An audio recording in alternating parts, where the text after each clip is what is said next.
Hello guys! Ayan, so gusto ko lang ipakita sa inyo yung isang linggong pinaghirapan, pinagpaguran, pinagpawisan ng dugo. Ngayong Brigada ESKWELA dito sa Gordon Heights National High School. So kasi kami dito sa Gordon Heights meron kaming isang room na dedicated sa storage ng mga science laboratory. Ayan, so gusto ko lang kayong i-tour dito sa aming storage para makita nyo paano namin in-organize yung mga gamit. Tara guys!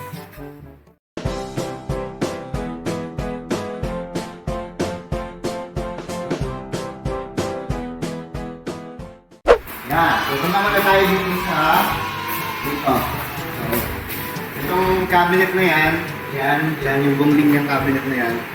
Ito yung mga materials para sa physics and chemistry. So, makikita nyo, yan, sa bawat cabinet, yan, naka-inventory na siya. Halimbawa, alcohol thermometer, 1 or 2 pieces. Yan, so, nakalagay din kung ano yung specific subject o science discipline yung mga gamit na dito. Yan, so, cabinet number 2, pieces pa rin.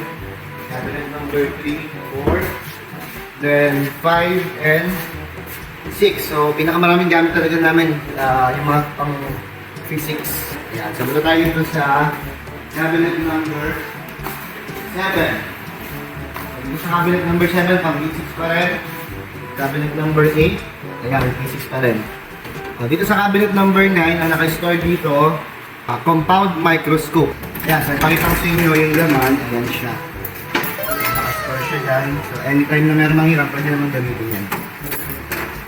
So ganoon din dito sa cabinet number 10. So punta tayo sa cabinet number 11. Ito yung pinakamadugin namin inayos. Ayan. So makapansin nyo, these are chemistry equipment. Ayan.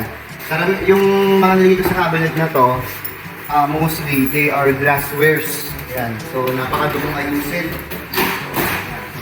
Ayan, naka-organize siya. Beaker, then, repeated cylinder, linear glass, and so on. Mga sila. Mga glasswares yan, pinagsama-sama para pag may mangira, madaling makuha. Okay, for cabinet number 12, ayan, for chemistry pa din. Dito naman yung mga timbangan, ayan. Nakakasagabal dito yung skeleton na ito. Ito na kayo sa RGB. Okay. So, ayan. Mga weighing scale, wash bottle, o ayan, alcohol lamp sa ilalim. Kasi hindi ko nilagay mga babasagin sa taas, baka kasi lumindol. Delikado. Ayan. Yung mga test tubes natin, nandyan din. Okay, pagdating dito sa cabinet 13 to 16, ayan, 4 cabinets yan. Para naman sa Earth Science, yan, yung mga models natin. Yan, mapapansin nyo sa taas, yan, display namin yung mga globe.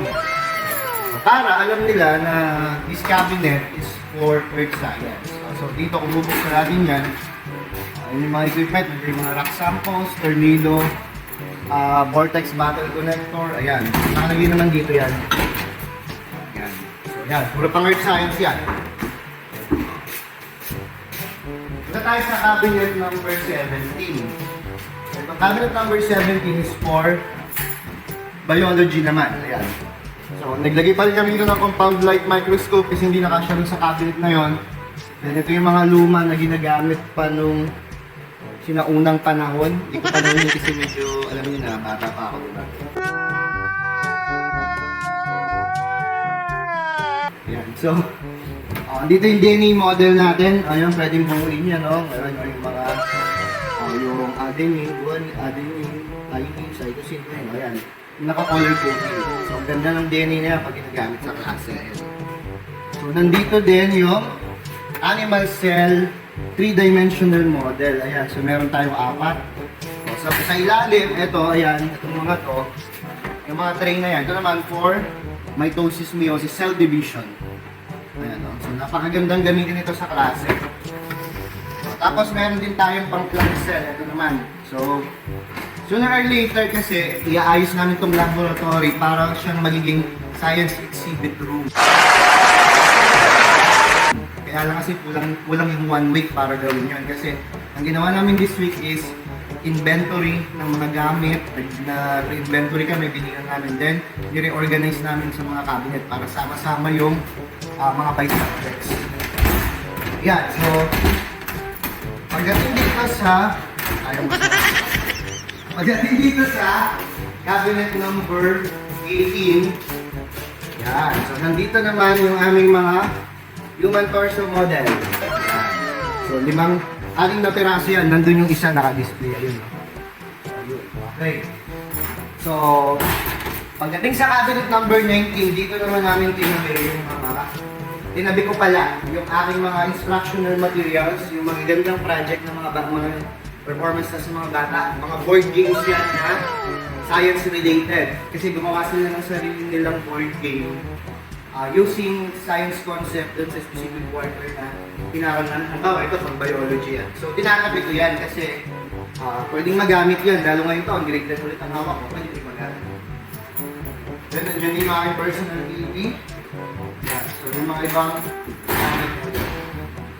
Ito, ayoko nang buksan kasi cabinet to na dalawang pinaka-poging custodian. Ayan. So, dito kami naman naglalagay ng gamit ni Sir. Siya medyo pogi lang ako. Super pogi. Okay? Huwag kang tumawa. Totoo yun. Ayoko na ba lang buksan? Baka mag-iba yung kasi hindi pa namin naaayos. Okay, punta tayo dito sa chemical storage room. Ayan. So dito, nandito yung mga bakanting cabinets. Pero sooner or later, maglalagay tayo ng gamit dyan, no? Pero malinis na yan, makikita nyo. Eto, dito namin ilagay yung mga chemicals kasi wala pa kami exhaust fan. Kaya doon malapit sa bintana. Kasi yung ano niya, yung fumes niya, masama yung pag nalalangap eh. Ayun, mga hydrochloric acid, sulfuric acid. Tapos ayun yung ibang chemicals. Yan. Ayan, so papakita ko sa inyo yung kumbaga first stage sa aming gagawing exhibit sa pagka-transform namin ito sa science exhibit room. Ayan, kung makikita nyo, gumamit na ako ng food color dyan. Tapos, in-display ko yung mga laboratory glasswares. Ayan, no? Diba? Tapos may label yan. Nilagyan ko lang ng food color yung water, tapos pinaglalagyan ko. Andyan yung mga iba't ibang uri ng glasswares. Kaya yung rigid bottle, early layer glass, volumetric glass, reflective sifters. Tapos iba't ibang size ng beaker, may vials, tapos test tube, tsaka alcohol lang. Yan.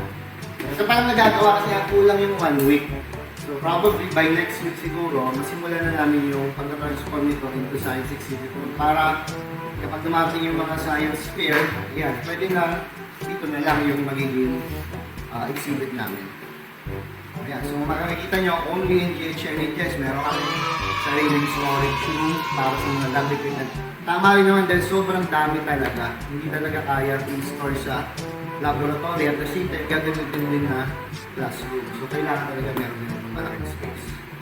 Ayan, so ito yung aking teacher's table, student table, so ito kami lahat table. Meron pang